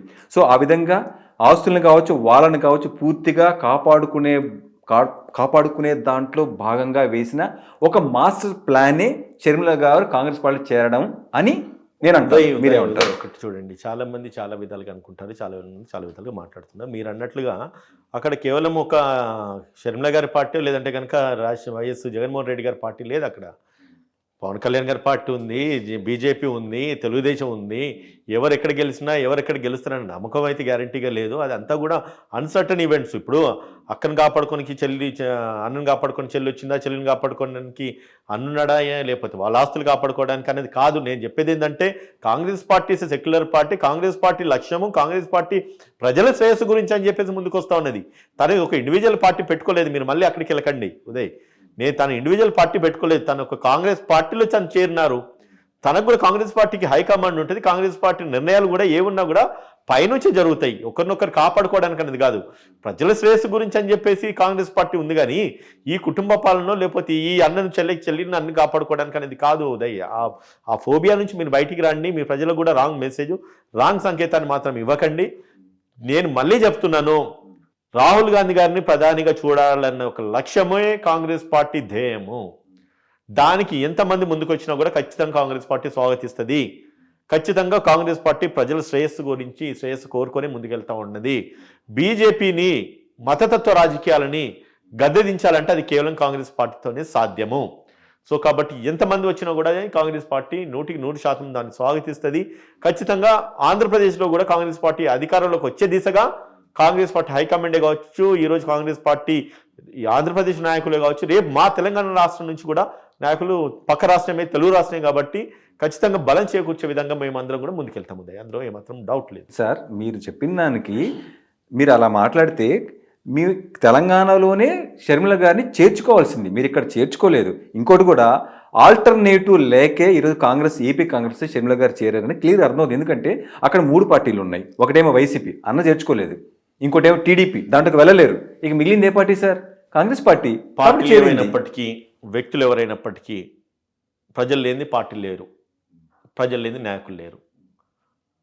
రాజకీయాలు, ప్రభుత్వాలు ఉన్నది ప్రజల కోసం, ప్రజల గురించి, ప్రజల శ్రేయస్సు గురించి. ఎక్కడి నుంచి వెళ్ళినా, ఏ పార్టీలోకి వెళ్ళినా ప్రజా పాలన కానీ, ప్రజా శ్రేయస్సు కానీ, పరిపాలన కానీ బాగుండాలనేదే ఒక కాంగ్రెస్ పార్టీ యొక్క లక్ష్యం, కాంగ్రెస్ పార్టీ సంకల్పం కూడా అదే. సో కాబట్టి మనం ఆ కోణం నుంచి ఆలోచించాలి, కానీ ఎవరి వ్యక్తిగత పార్టీల యొక్క శ్రేయస్సు గురించి కానీ, పార్టీల లాభాల గురించి కానీ ఆలోచించాల్సిన అవసరం ఏమాత్రం లేదు. ఓకే సార్, ఓకే, ఫైన్, బాగానే ఉంది. కానీ వీళ్ళేదో అంటే కొంతమంది మేధావుల మాట ఏంటంటే ఇది ఒక మాస్టర్ ప్లాన్ అన్నారు, కానీ వీళ్ళు వేసిన ప్లాన్ ఎక్కడ బెడిసి కొట్టుద్దంటే అటు వైసీపీ కాకుండా ఇటు కాంగ్రెస్ కాకుండా మధ్యలో టీడీపీ జనసేన అలయన్స్తో ఏర్పడిన ప్రభుత్వాన్ని గెలిస్తే అప్పుడు మాత్రం తప్పకుండా జగన్ గారికి, షర్మిల గారికి కూడా ఇబ్బందులు తప్పవచ్చనేది కొంతమంది వాదన. సో వారి నుంచి కాపాడుకోవడం కోసం మాత్రమే ఇక ఆల్టర్నేటివ్ లేక షర్మిల గారికి, ఎందుకంటే తన టీడీపీలో అయితే తను వెళ్ళరు, అదైతే వెళ్ళరు.